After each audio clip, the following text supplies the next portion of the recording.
Vale, entonces, un vector var de este estilo, perdón, un proceso var de este estilo, es de forma análoga al concepto de autorregresivo o de AR, un proceso AR univariado. En el caso multivariado es var, la V asociado a la palabra vector, porque estamos asumiendo que cada uno de los procesos es un vector, ¿no? Un vector de variables aleatorias, un vector de procesos estocásticos. Entonces, también la clase pasada conversé sobre cómo era la matriz A, ¿no? La matriz A era una matriz completamente poblada, que contenía coeficientes que permitían relacionar cada una de las variables dentro del vector con las otras variables, ¿no? Esto permitía una lógica de simultaneidad, ¿no? Aquí quiero hacer un paréntesis, ¿no? Hay una cosa que se llama, hay un subconjunto de modelos, entonces tengo por un lado los vectores var de orden P, que tienen un subconjunto muy particular, un subconjunto propio, que son los conocidos como SVAR, ¿no? También de orden P. Los SVAR se les asocia a la letra adicional SVAR para darle el concepto de estructural, ¿no? Es una forma de notarlos, o algunos más los de simplemente le ponen la palabra completa de structure SVAR, que son VARs estructurados, y básicamente el concepto de estructurado significa que le estamos dando una estructura particular a las matrices A, ¿no? ¿A qué me refiero cuando digo que le estamos dando una estructura particular?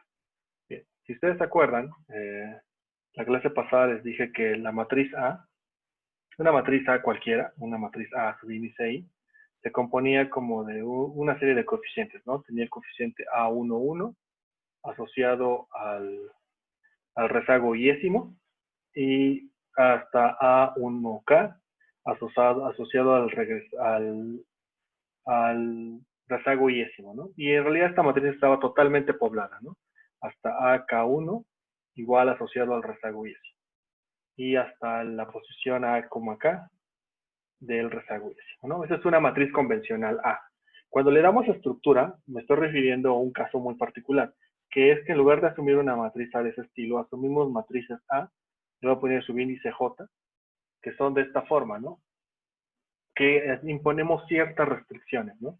Por ejemplo, supongamos que queremos restringir que la variable 1 se vea afectada por la variable késima. Bueno, ¿eso cómo lo hacemos? Asumimos que las matrices son de esta forma, A11 del rezago jésimo hasta A1K-1 del rezago jésimo, y justamente en la posición A1K le ponemos un 0. De esta manera le estoy dando una estructura a la matriz A. Estoy garantizando que toda la información que puede explicar a la variable 1 se afecta por las demás variables excepto por la variable KS. De esta manera estoy imputando, le estoy dando estructura al modelo VAR, ¿no?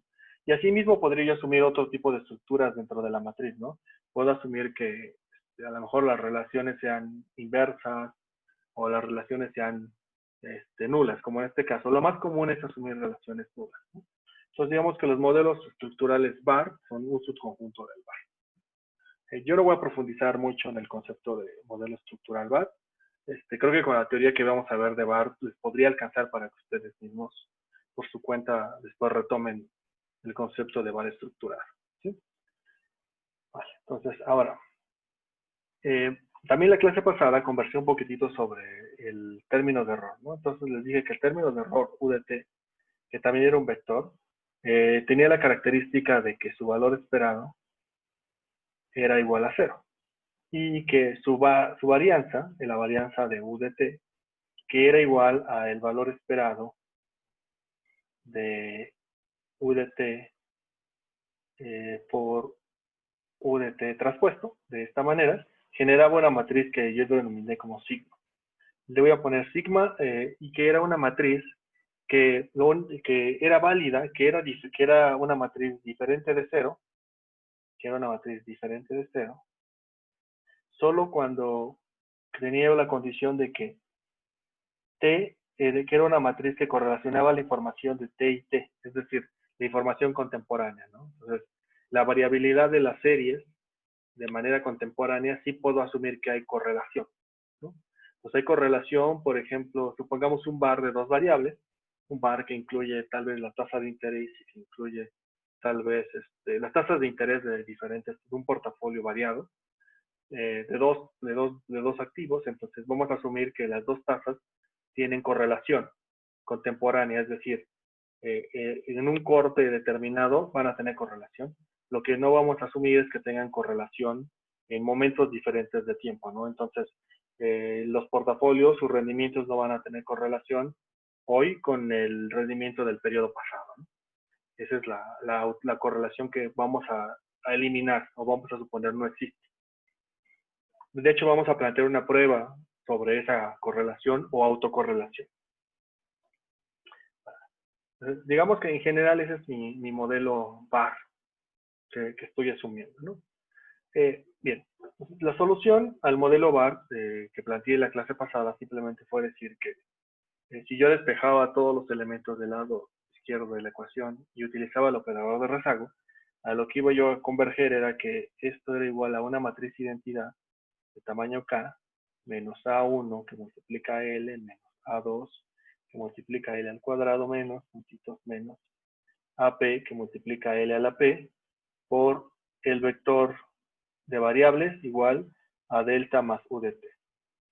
Para simplificarlo, yo les dije que esto lo íbamos a llamar como A de L, ¿sí?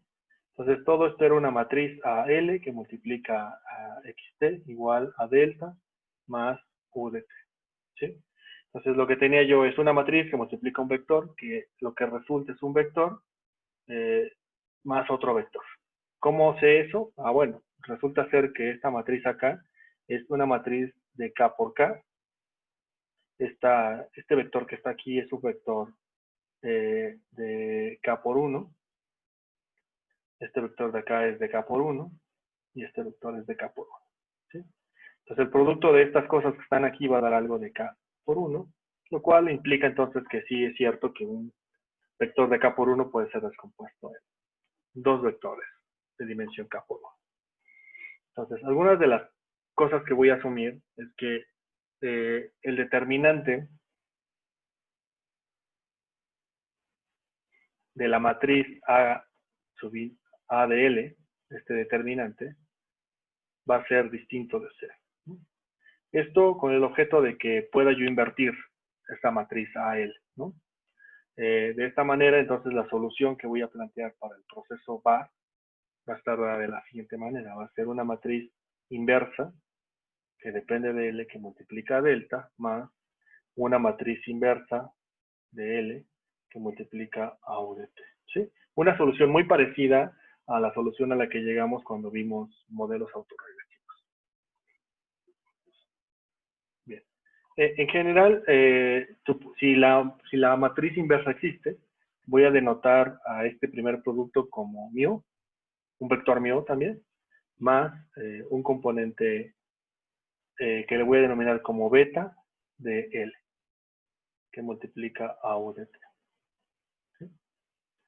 Entonces, aquí es donde a lo mejor algunos de ustedes podrían pensar que en realidad lo que acabo de hacer, entonces, es convertir un objeto que era un var, un vector autorregresivo, en un objeto que ahora es un vector de medias móviles. Porque en realidad puedo interpretar que esto que está aquí es como una especie de vector o de matriz que genera medias móviles, porque está multiplicando al término de error, y como depende de L, esto genera rezagos del término de error. Entonces, digamos que una familia adicional de los VAR es la conjunción del autorregresivo más el media móvil, ¿no? Y esas cosas se llaman también así, de forma análoga, son VARMA, ¿no? Son PECO. Estas cosas son un poquito más exóticas que la verdad yo no veo en este curso, pero ustedes tienen intención de verlo, háganlo, la verdad es que son bastante interesantes también, ¿sí? Digamos que del concepto análogo de AR o ARIMA, yo solo voy a ver el concepto AR en el caso vectorial. Me voy a olvidar del concepto de medias móviles. ¿Vale? Bien. Entonces, una vez dicho eso, y que ya encontramos una solución para el VAR, vamos entonces ahora a plantear una, una serie de pruebas para elegir cuál es el nivel óptimo de rezagos que queremos incluir en el VAR, ¿no? Entonces, un VAR de orden P estaba descrito por una cosa de este estilo, ¿no? Es XT, que depende de delta, más una matriz A1, que multiplica a X,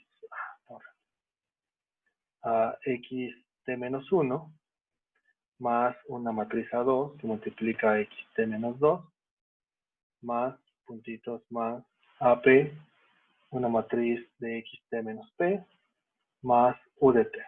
¿Sí? Este es un VAR de orden P. ¿Sí? Entonces, ¿cómo elegimos cuál es el nivel óptimo P de litos que nos permite decir que es el mejor VAR? ¿Sí? La manera en que lo vamos a elegir es de forma análoga como elegíamos el orden del número de regresores en el proceso autorregresivo, cuando vi el caso univariado. ¿Cómo lo determiné? Lo determiné a través de métricas que denominé como criterios de información, ¿no? Entonces, básicamente yo enuncié 4 criterios de información. Se llaman criterios de información porque lo que hacen es, digamos que hacen un resumen de toda la información que está contenida en el residual, ¿no? De forma similar, los criterios de información, en el caso del modelo VAR, también como que acumulan toda la información de los errores y la acumulan en un valor específico que nos permite identificar cuándo es mejor un modelo que otro, ¿no? Entonces, digamos que la primera propuesta de criterio de error, criterio de información, es el que se llama como Final Prediction Error.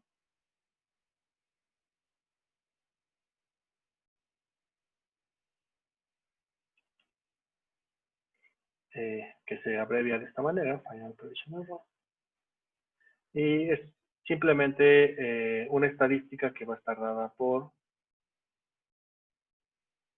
que va a depender del valor P, y va a estar dado por la suma de todo lo largo de la serie, más K, que es el número de variables incluidas en nuestro vector, que multiplica el número de rezagos probados, más 1, entre el valor de la serie, bueno, el largo de la serie, menos K, que es el número de variables en nuestro vector, menos P, perdón, menos 1, todo esto elevado a la K, que multiplica a mi aproximación de la matriz de varianzas y covarianzas, evaluada en considerando P rezagos, ¿no? Entonces, simplemente lo que hago es, estimo una varianza, considerando que calculé un VAR de orden P, calculo esta métrica, ¿cómo elijo cuándo el VAR es el mejor? Dentro de una colección de valores para P, elijo aquel que es más pequeño, ¿no? ¿Por qué? Porque lo que hace es que está generando una matriz, perdón, bueno, pero es el determinante de esta matriz. Porque está generando una matriz más pequeña, ¿no? Acuérdense que el determinante, en el caso de matrices, el determinante es el equivalente a lo que en los números reales llamamos como norma, ¿no? ¿Cuál es la norma más básica que conocemos de los números reales? El valor absoluto, ¿no? Entonces, hay otras normas, ¿no? Pero digamos que la norma más básica es el valor absoluto. En el caso de matrices, la norma más básica es el determinante. ¿Sí? Entonces, multiplicado por el determinante, que lo que mide es la dimensión. Bueno, qué tan amplia es la matriz, ¿no? No la dimensión, sino qué tan variable es la matriz. Bien, entonces, ese es el primer criterio de información. El segundo criterio de información es un criterio de Akaike, que normalmente se simboliza como AIC, criterio de Akaike, o Akaike criterio, y que va a ser un criterio que va a depender del valor de P, que va a ser muy similar a lo que habíamos hecho, que era el logaritmo natural del determinante de la matriz estimada, considerando P rezagos, más el número de variables consideradas en nuestro vector, multiplicado por el número de rezagos al cuadrado. Todo esto entre 2 entre t. ¿Sí? Entonces, si se dan cuenta, igual el criterio de Akaike lo que hace es toma la matriz de varianzas y covarianzas estimadas, le toma el determinante, calcula su logaritmo de eso, y le ajusta o castiga más bien, si se dan cuenta esto castiga por cuántos rezagos estamos incluyendo, ¿no? Entonces, entre más rezagos incluyamos, entre más grande sea el número de rezagos, es decir, entre más grande sea P, este valor de acá que va a crecer más, ¿no? Ese crecimiento de P, ese crecimiento que genera P puede ser compensado por qué matriz de varianzas y covarianzas estemos eligiendo, ¿no? Si elegimos una matriz de varianzas y covarianzas suficientemente pequeña, entonces incluso podría compensar que utilicemos muchísimos valores de P, ¿no? Eso podría pasar en algún escenario, ¿no? Bueno, el tercer criterio es el criterio de Hannan and Quinn, también denominado como Hannan and Quinn, igual. Hannan and Quinn de un valor asociado a P rezagos, que va a ser el logaritmo natural también de la matriz de varianzas y covarianzas asociada a un número determinado de rezagos P, más la suma de K más PK cuadrado. Básicamente esto es hasta aquí, sería Akaike, multiplicado por 2 entre T, hasta aquí sería casi Akaike, que multiplica a el logaritmo natural del logaritmo natural de 2. Entonces ya desde aquí uno se puede dar cuenta que Hannan and Quinn va a ser probablemente ligeramente más grande que Akaike en algún momento. Bien. Luego el último criterio es de Schwarz. El último criterio, 4, Schwarz. Igual considerando P rezagos. Y el criterio de Schwarz, considerando P rezagos, también está dado por una figura muy parecida, que es la estimación de la matriz de varianzas y covarianzas, su determinante, más K veces, más K por P, K cuadrado por P, por el logaritmo natural de T entre T. ¿Sí? Ahora, estos son básicamente los criterios de información que utilizaríamos para determinar cuál es el número de rezagos óptimo en un par. ¿Vale? ¿Dudas por Pero, aquí?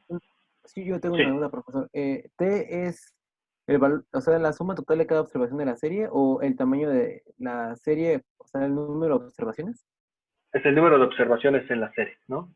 Entonces acuérdate que como aquí tenemos un bar, es como cada vez que tú tienes un bar, tú tienes dos dimensiones, ¿no? O sea, tienes la dimensión del tiempo y tienes la dimensión del número de variables K, ¿no?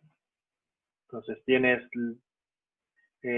una variable x1, está en el tiempo 1, x1 en el tiempo 2, hasta x1 en el tiempo t, ¿no? Y tienes hasta xk en el momento 1, xk en el momento 2, hasta xk en el momento t. Entonces, lo que está midiendo t es cuántos periodos tienes, y lo que mide k es cuántas variables tienes en el bar. ¿Sí? Ya, profesor, gracias. ¿Vale? Ok, perfecto. Vale. Entonces, si no tienes dudas, quisiera ver un ejemplo. ¿Vale? Sí, está bien. Pues vámonos a R entonces. Profesor, Vamos a respecto a ver. los MS bar,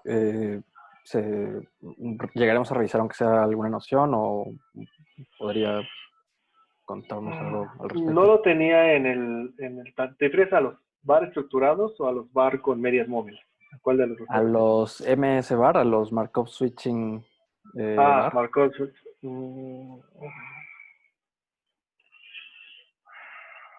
No lo tenía pensado en el plan de la clase, pero en enero tenemos tiempo. O sea, en enero todavía hay espacio para meter temas. Yo creo que sin problema podríamos ver. Está muy interesante tu pregunta porque en realidad los Markov Switching Bars que tú mencionas son como la raíz de los modelos de cambio estructural, pero en versión multivariada, ¿no? O los modelos de cambio de régimen, ¿no? Vamos a ver, si nos da tiempo, yo creo que sí vemos algo de eso, una noción al menos. Pero yo creo que te la podría dar hacia el final, ¿no? Que serían las semanas de enero, que son las semanas finales del semestre, ¿no? Entonces, déjame incluso anotarlo como tema que voy a agregar hacia el final, ¿no? De acuerdo, gracias, profesor. Pues nada. Ok. Bien, entonces vamos a trabajar con clase, creo que ya no me acuerdo qué clase es. Ahorita les digo.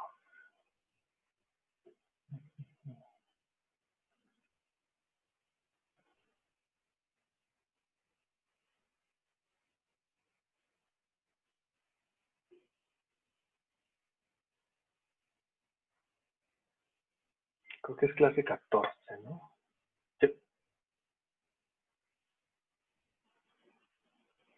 Bien, clase 14. Vamos a trabajar con clase 14. Entonces déjenme cambiar de pantalla, por favor.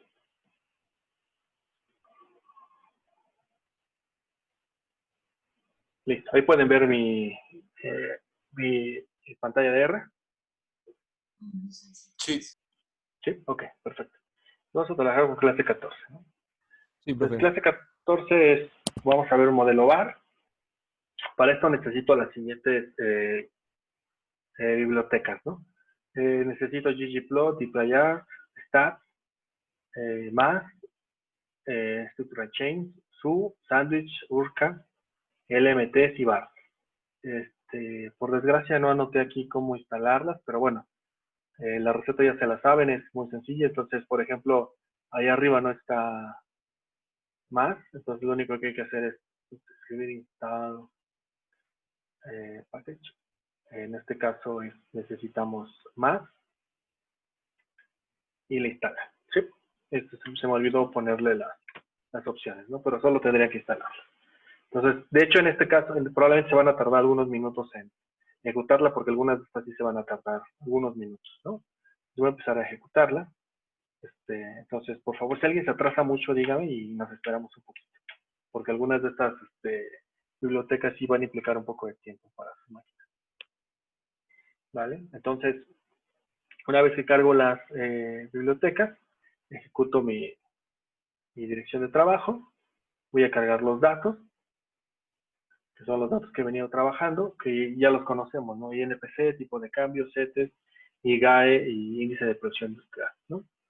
Voy a convertir a series de tiempo cada una de ellas en versión diferencia. Entonces, la diferencia del logaritmo natural del INPC, que es básicamente la aproximación de la inflación mensual, tal cual la tengo definida acá. Esto es básicamente la diferencia logarítmica del tipo de cambio, es básicamente una tasa de depreciación cambiaria mensual. La diferencia de los CETES no tendría yo alguna interpretación clara de cómo hacerla, pero es como un cambio del rendimiento de los CETES. Como les dije, en realidad probablemente no tiene mucho sentido hacer esta diferencia, puesto que los CETES probablemente ya serían una serie estacionaria, pero recuerden que hasta este momento yo no he planteado ninguna prueba para determinar cuándo una serie es estacionaria, ¿no? Entonces, dado que no sé hacer pruebas sobre cuándo las series son estacionarias, voy a tratar de diferenciar todo, simplemente porque no sé hasta este momento, ¿no? Lo que voy a hacer después, probablemente al final de la siguiente semana, es empezar a hablar sobre las pruebas que me van a permitir identificar cuándo una serie es estacionaria, ¿no? Entonces, luego una tasa de crecimiento del IGAE, que es como una tasa de crecimiento mensual del producto, igual del índice de producción industrial, ¿no? Voy a combinar todos los datos en un solo data frame. Y una vez que tengo todos los datos en un data frame, puedo utilizar ahora un objeto que es un objeto series de tiempo, pero vectorial, ¿no? Entonces, fíjense, aquí estoy haciendo una serie de tiempo, pero vectorial. Estoy tomando, estoy tomando todos los valores desde la fila 2 hasta la fila 235. ¿Por qué estoy omitiendo la fila 1? Bueno, vamos a datos. El objeto que tengo aquí arriba, no datos. Si yo abro datos, me voy a dar cuenta que la primera fila la tengo en valores nulos. Y la razón es porque como hice la diferencia, pierdo siempre la primera observación, ¿no? Haciendo la diferencia de un mes, ¿no? Si hubiera hecho yo la diferencia de 12 meses, hubiera perdido 12 observaciones, ¿no? Entonces, ahorita perdí una observación. Entonces, voy a tomar del objeto datos únicamente la posición desde la 2 hasta el último valor, que es 235, ¿no? Y voy a tomar coma y le voy a dejar en blanco. De esa manera le estoy diciendo a R, toma las filas 2 a 235 y todas las columnas. Y eso quiero que lo conviertas a una serie de tiempo que inicia en 2000, mes 2, de frecuencia mensual. ¿Sí? Y eso va a ser un objeto que va a ser ahora datos. Entonces, cuando ejecute esta línea, noten que en este momento datos es un data frame. Está con la familia de los data frame. Cuando hago esta instrucción, datos ahora es un objeto de la familia de las series de tiempo, pero multivariada. ¿Sí? ¿Dudas hasta aquí? Ok. Vale. Entonces, una vez que tengo datos en la versión serie de tiempo, ahora voy a graficar, ¿no? Entonces, ya es más fácil trabajar con un objeto que tengo en series de tiempo, pero que es uno solo. Lo puedo graficar ya de múltiples maneras, ¿no? Entonces, tengo un objeto que tiene 4 procesos estocásticos, ¿no? 4 series de tiempo. Entonces, puedo utilizar simplemente la instrucción plot. Le digo grafica, el objeto que se llama datos.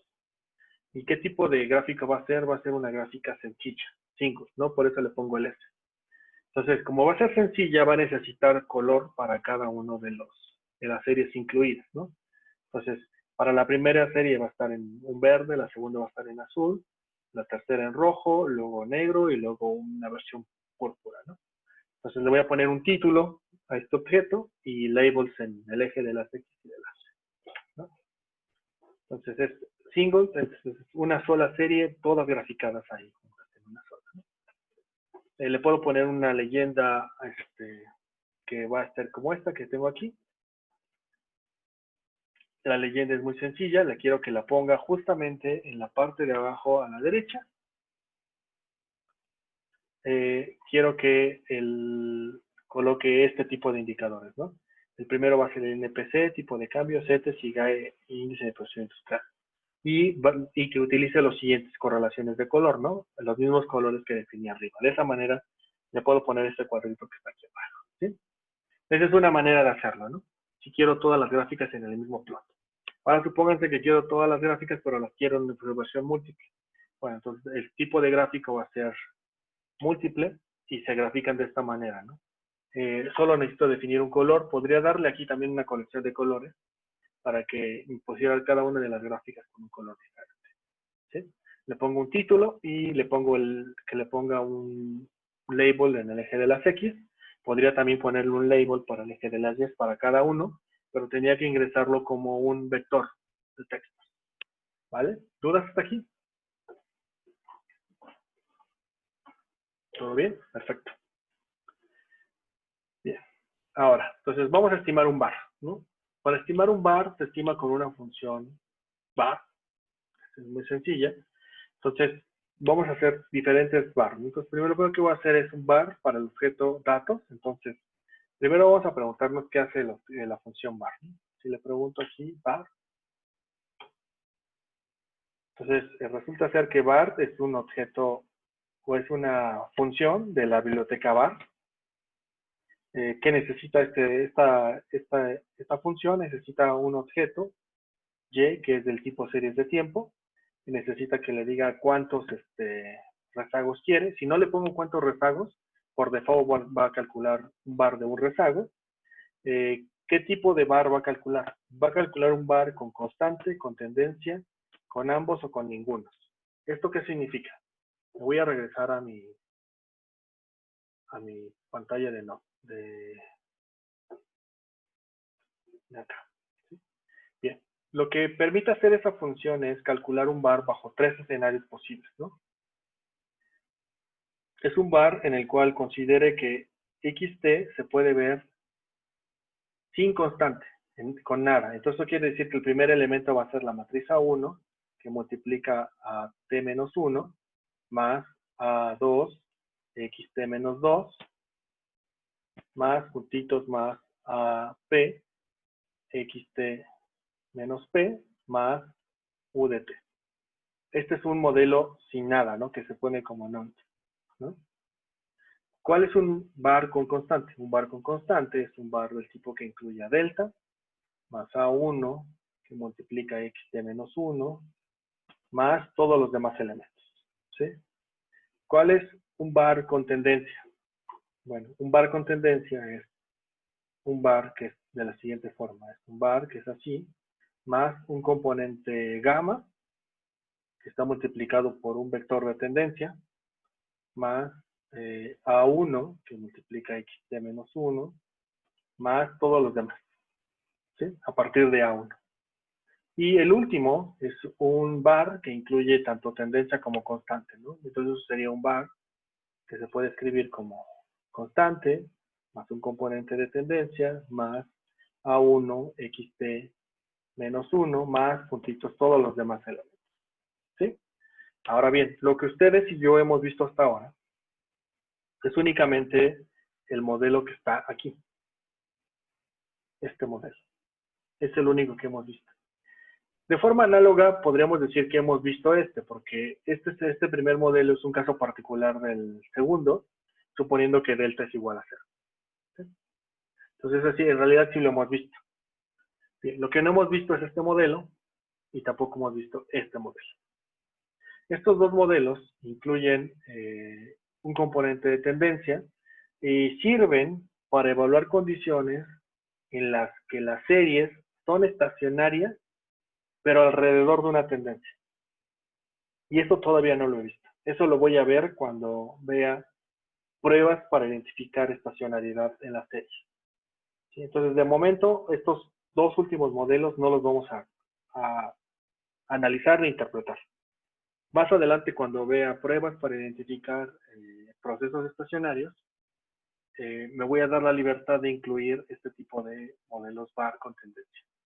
¿De acuerdo? Entonces me regreso a mi pantalla de R. Bien. Entonces, solo voy a ver bar con constante o sin constante, ¿no? Entonces solo voy a ver el caso en el que sea nada o con constante, en esta parte del curso. Entonces puedo estimar un modelo muy sencillo en un bar 1. Entonces mi bar 1 me va a generar ¿cuántas ecuaciones de este estilo? Me va a generar tantas ecuaciones como variables se incluye en el vector, ¿no? Entonces yo incluí 5 variables.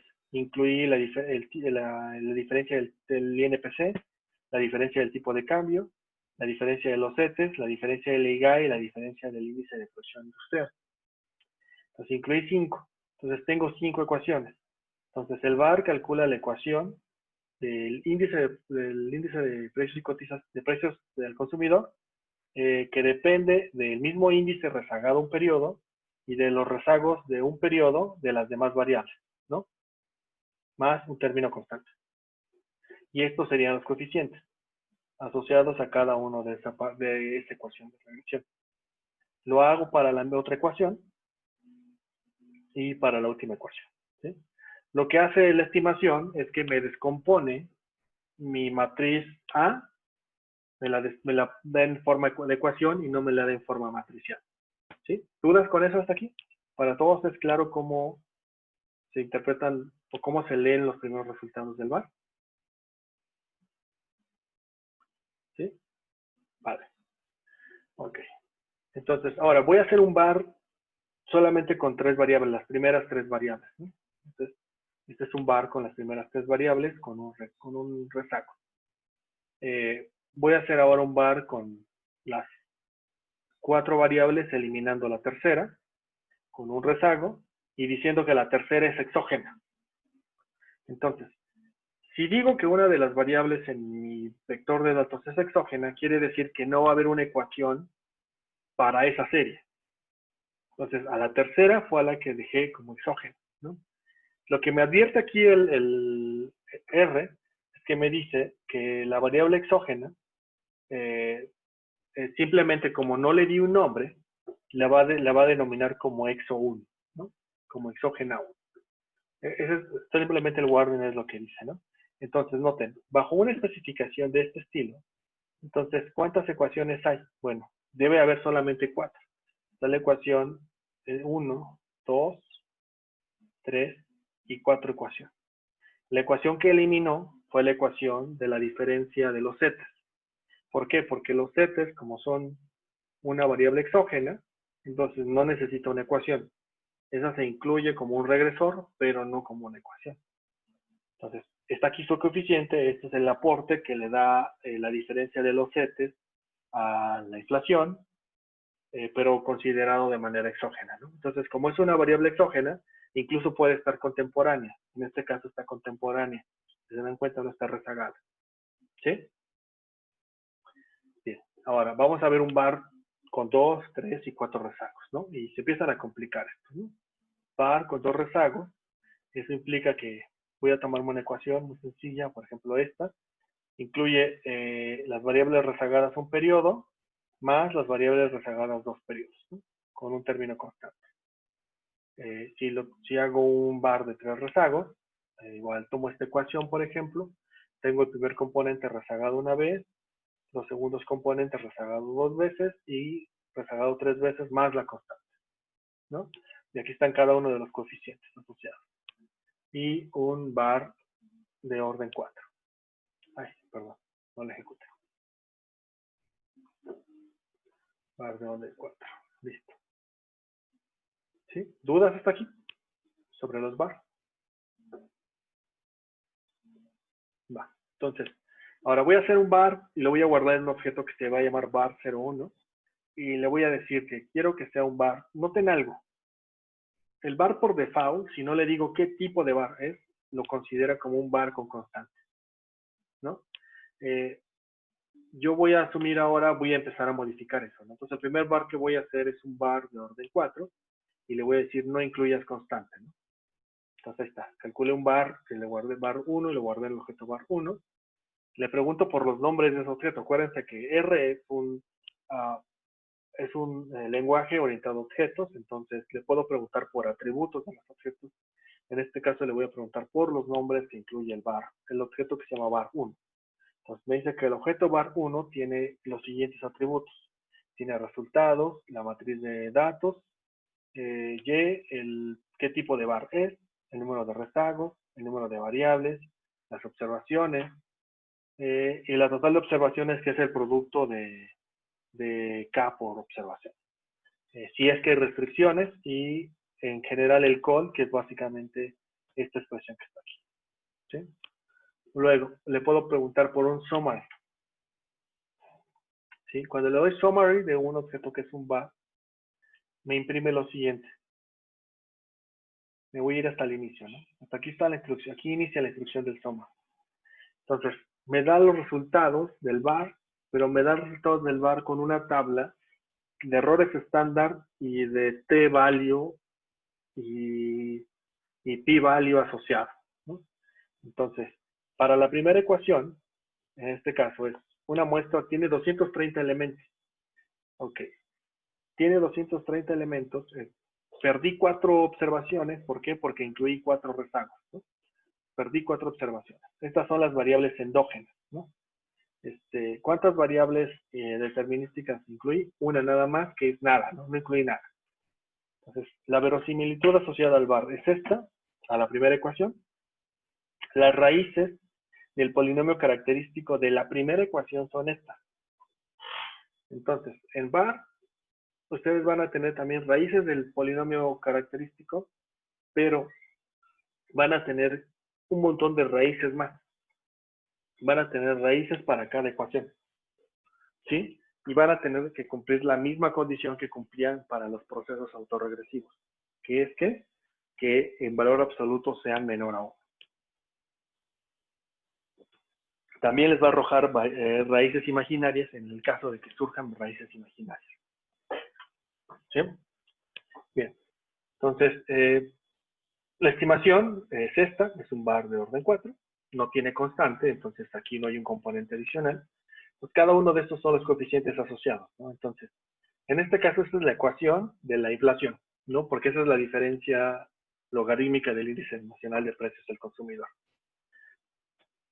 Entonces, este es el error estándar asociado a cada coeficiente y este es el valor T, por lo tanto, el p-value asociado al valor T. Entonces, ¿cómo se lee esta tabla? Se lee igual de como como si leyeran una tabla de una regresión convencional. Entonces, en este caso, de lo que podemos ver aquí es que los únicos coeficientes significativos son el valor de la inflación rezagada a un periodo y el valor de la inflación rezagada a 4 periodos. Son los únicos coeficientes estadísticamente significativos. Quiere decir que ¿cuánto aporte le hace a la inflación hoy? La inflación del periodo inmediato anterior es casi medio punto porcentual de la inflación, es la aporta a la inflación pasada, ¿no? Ahora, ¿cuánto le aporta la de hace 4 periodos? 0.24, ¿sí? Tiene mucho sentido que sea la inflación 1 y la inflación 4. ¿Por qué? Porque básicamente la inflación tiene estos componentes que son estacionales, ¿no? Y el componente estacional está asociado con el rezago 4, y el componente de inercia o componente de persistencia de la inflación está asociado con el coeficiente del rezago 1, ¿no? Entonces, más o menos es lógico, ¿no? Que la ecuación de la inflación sea así. Lo que ya no suena tan lógico es que los coeficientes muestren que las demás variables parece que no tienen una influencia estadísticamente significativa sobre la inflación. Es decir, ni la tasa de crecimiento del IGAE, ni la tasa de crecimiento del índice de producción industrial de Estados Unidos, ni las variaciones de los CETES tienen un efecto sobre el índice de precios y cotización. ¿Sí? Eso es lo que nos diría esta primera ecuación. Podríamos seguir así con ese análisis para las demás ecuaciones, ¿no?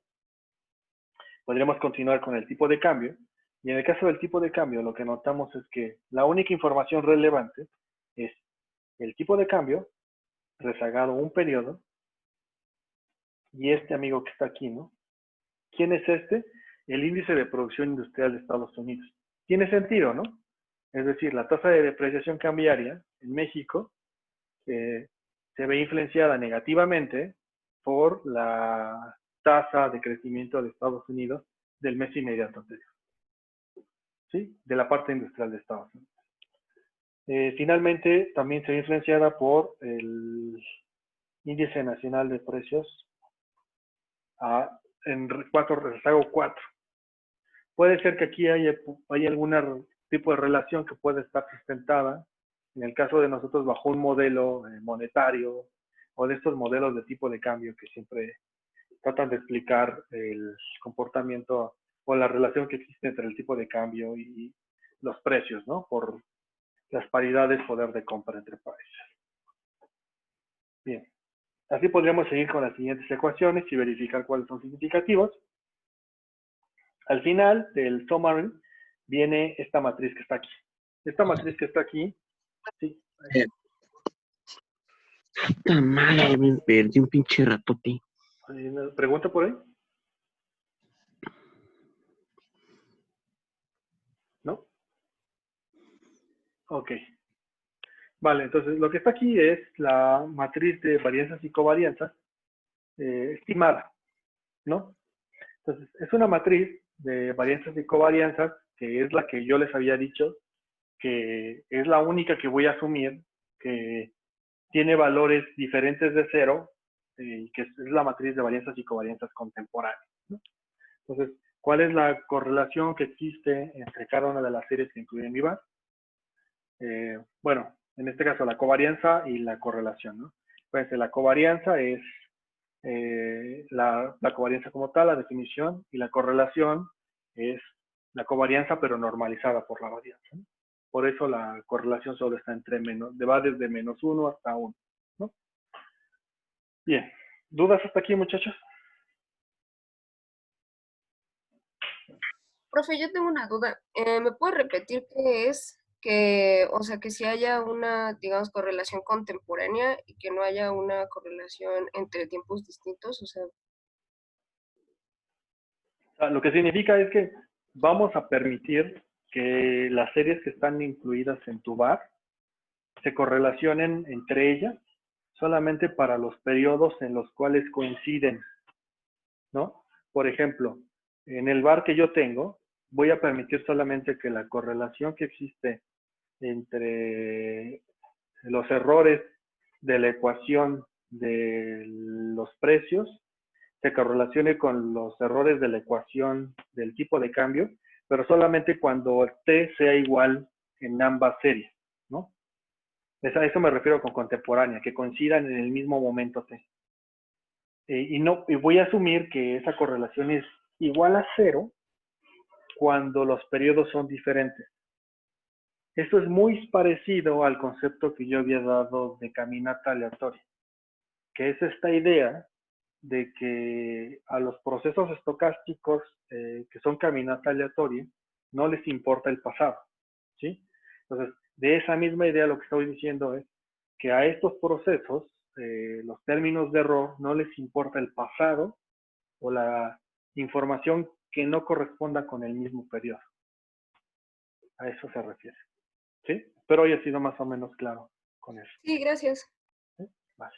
Pero ahí, profesor, estaríamos capturando, por ejemplo, influencias rezagadas que pueda tener una variable, alguna de las otras variables en nuestro modelo. Es decir, por ejemplo, si la producción industrial de Estados Unidos tuvo una influencia rezagada en el INPC, teniendo ese prior, todavía tendríamos esta posibilidad de detectarlo. Es que en realidad, justamente, el modelo VAR lo que hace es que toda esa información que sí se correlaciona, o sea, por ejemplo, toda la información que se correlaciona, digamos, la variabilidad del tipo de cambio pasada, que afecta sobre los precios hoy día, está capturado en los coeficientes del VAR, ¿no? Porque tú estás asumiendo un VAR de un orden, ¿no? Entonces, esa información se captura en estos coeficientes, ¿no? Entonces, lo que sobre ya no debe de estar correlacionado en momentos diferentes de tiempo. Porque si resulta ser que sí está correlacionado, quiere decir que en realidad el problema es que especificaste mal tu VAR. Probablemente necesitabas más rezagos. Por eso es que la matriz la estamos asumiendo como que la correlación va a ser igual a 0 para momentos diferentes de tiempo, porque si no fuera así, entonces tu VAR está mal especificado. Necesitas más rezagos. Ya, de acuerdo. ¿Sí? No sé si con eso fue más claro. ¿Sí? Sí. Ok. Vale. Profe, una última duda. Sí. ¿Cuál sería la diferencia de plantear en un bar estructural el efecto contemporáneo y hacer que una de las variables se haga exógena?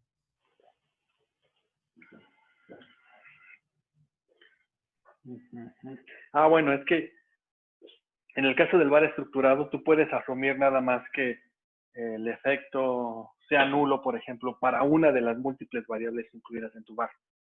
Y cuando lo haces exógena, tú básicamente estás asumiendo que el efecto es totalmente aislado del proceso conjunto de la serie. O sea, así estás hablando de problemas totalmente diferentes. O sea, en uno, imputas una restricción, ¿no? De que a lo mejor la correlación entre dos series es nula. Supongamos que esa es la restricción que estás haciendo. Y en el otro estás asumiendo que la serie es completamente exógena al sistema. Pero, por ejemplo, si yo quisiera decir que dentro de mi sistema al IGAE le afecta directamente contemporáneo la tasa de interés, pero a la inflación le afecta con rezagos la tasa de interés. Más o menos por ahí va la pregunta. ¿Cuál sería la forma, la diferencia entre hacerlo estructurado y sacarla de la matriz a exógena?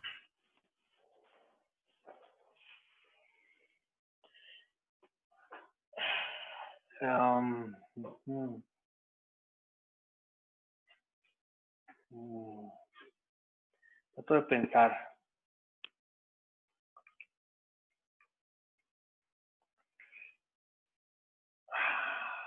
Parecería que no, así como lo planteas, sería equivalente. Es que estás pensando en una estructura un poquitito más complicada, ¿no? Es decir, para las matrices a lo mejor de ciertos rezagos le imputas la restricción y para matrices de otros rezagos no se le imputas, ¿no? Así la estás pensando, ¿no? Creo. ¿O Sí, cómo lo estás pensando? sí, que haya como, por así decirlo, dos matrices, no sé, una que tenga una estructura y otra. Sí, exacto. O sea, estás pensando que las matrices A tienen una estructura diferente. Sí, es un modelo bar más complicado, ¿eh? No estoy seguro que se pueda estimar tan fácil. No sé, déjame darle vueltas a eso, porque si no, no. De hecho, no estoy seguro que se pueda plantear. No, tú sí me estás preguntando lo que no, que creo que sí, no alcanzo a dimensionar cómo estimarlo. ¿Sí? Pues sí, entiendo, gracias. Sí, pero si no, digo, déjame pensarlo y si no, si sobre la marcha no trato de solucionar esta discusión, más adelante voy a retomar bar.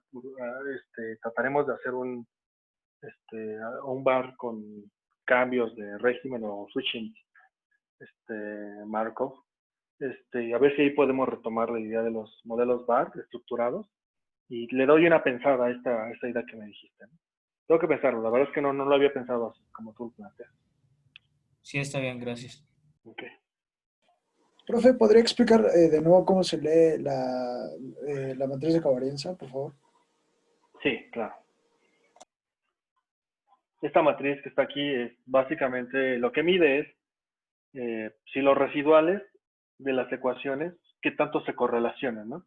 Entonces, lo que dice es cuál es la correlación que existe de los residuales de la ecuación de índice nacional de precios del consumidor, si sus residuales qué tanto se correlacionan con sus mismos residuales, se correlacionan en este nivel, pero con los residuales de las demás ecuaciones, ¿no?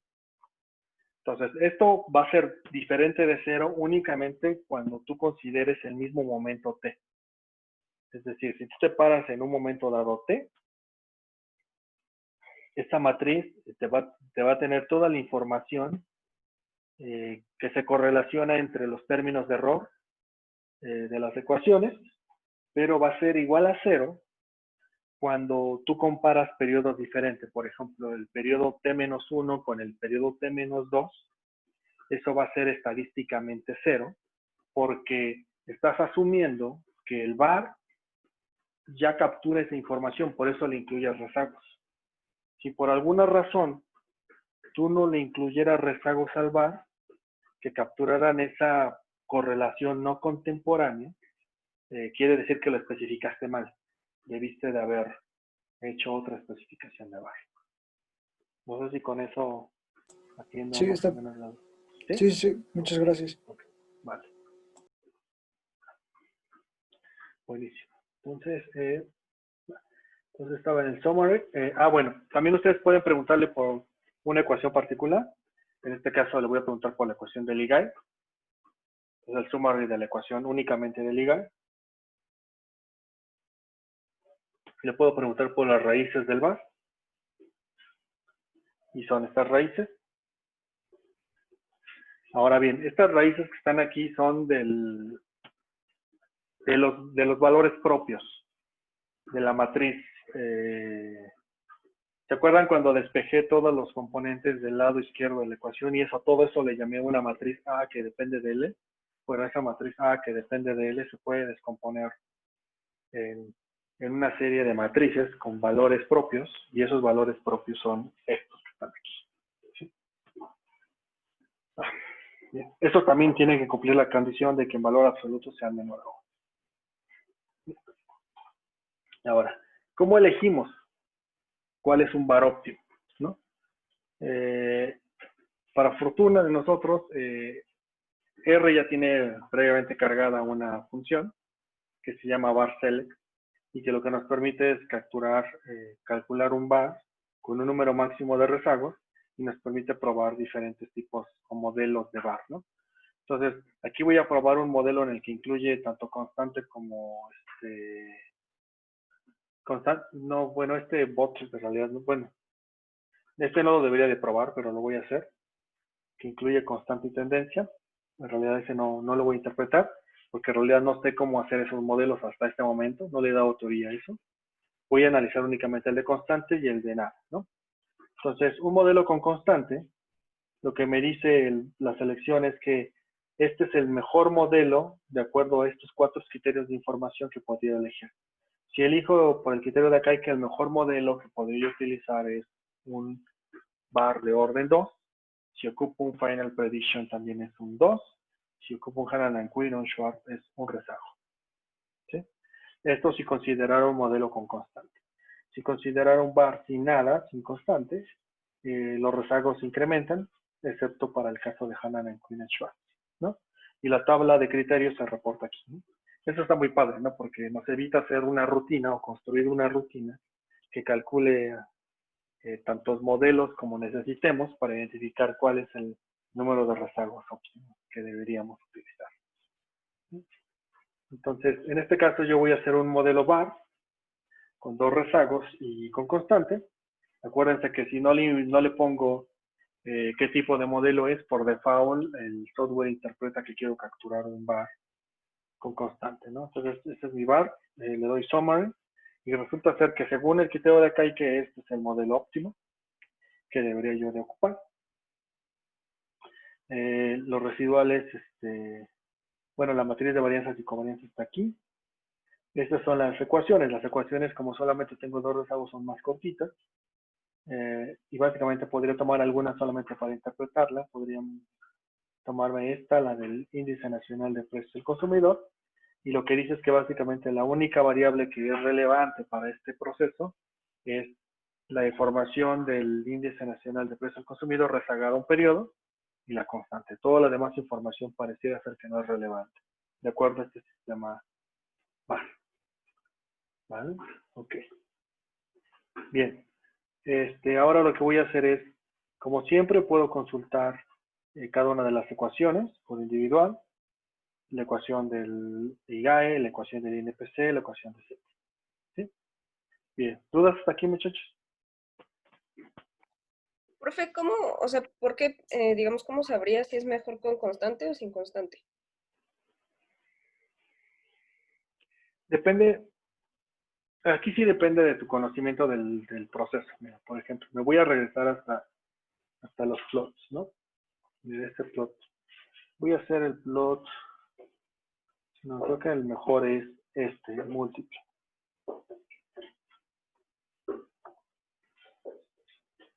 Cuando haces la exploración de las series de datos, te tienes que preguntar si las series son estacionarias alrededor del 0 o alrededor de un valor constante diferente de 0. En el caso, por ejemplo, de la inflación, que es esta primera gráfica que está aquí, yo creería que la inflación mensual, en realidad podría ser estacionaria, pero alrededor de una constante que no es necesariamente 0, ¿no? Entonces, si yo hago ese análisis exploratorio para todas las series y concluyo que algunas series no son estacionarias alrededor del 0, entonces yo tengo indicios para pensar que el modelo correcto debería de ser un modelo con constante. Porque si yo considero un modelo sin nada, estoy imponiendo una restricción a los procesos de que deberían de ser estacionarios alrededor del 0, ¿no? Entonces, tratando de responder a tu pregunta, yo creería que en general, al menos en variables económicas, difícilmente vas a utilizar un modelo bar sin constante. Es muy difícil justificarlo, ¿no? Me cuesta trabajo pensar qué conjunto de series podría ser estacionaria alrededor del 0. Al menos las económicas, ¿no? Ok, gracias. ¿Vale? Ok. Vale. ¿Alguna otra pregunta, muchachos? De ahí, ¿sería posible sacar una estímulo-respuesta Sí. Sí, eso es lo que sí. De hecho, sí, es lo que voy a ver. Es la siguiente parte de Profe, la clase. Sí. Sí, dime. ¿Marco Bar? Creo que no te escuché. Y te perdí, creo Al que TVP Bar. no escuché tu pregunta. ¿Si puedes repetirla? Ah, ¿cuál es la diferencia entre el Markov Switching Bar al TVP Bar? Al de en Variable Parameters Bar. Pues sí hay muchas diferencias, porque el Markov-Suchi bar es precisamente tiene esta posibilidad de cambio de régimen, ¿no? No cambio de régimen, sino esta posibilidad de salto. Y el threshold, no sé qué bar, no me acuerdo todo lo demás, es básicamente tú asumes que la variación, no, las variaciones de los términos de error están topadas hasta un umbral, ¿no? Entonces, la diferencia es que en uno puedes asumir saltos, puedes asumir que la constante cambia, es como decir que hay un cambio estructural de constante, es decir, a veces el proceso oscila alrededor de una constante y a veces alrededor de otra. Y en el otro estás asumiendo que tiene un techo o tal vez un umbral por abajo, por encima, por donde tú quieras, donde puedo oscilar. Eso es, por ejemplo, todos estos modelos de umbrales son muy comunes en series de tiempo financieras porque asumes que el mercado no se puede desplazar más allá de un umbral dado, ¿no? O para eso sirven a veces, ¿no? Pero si quieres, como comenté al principio de la clase, quiero llegar al final en enero a ver si vemos, como parte de los temas adicionales, vemos con más detalle ese tipo de modelos. ¿Vale? Profe, creo que igual preguntó por los de coeficientes variables, TVP bar, Time Varying Bar.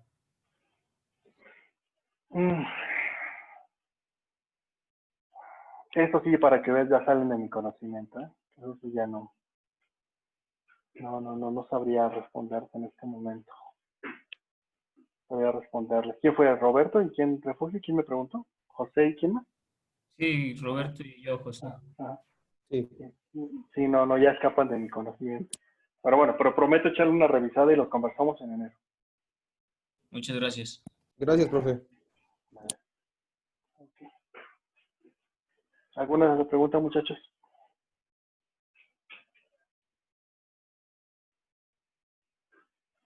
Bien. Quedan 20 minutos. Bueno, quiero ver impulso-respuesta, pero si quieren lo vemos con calma el martes. Está rápido impulso-respuesta. Sí, pues, lo vemos con calma el martes, el impulso-respuesta, y empezamos a platicar sobre procesos no estacionarios. Aquí le paramos por hoy, muchachos.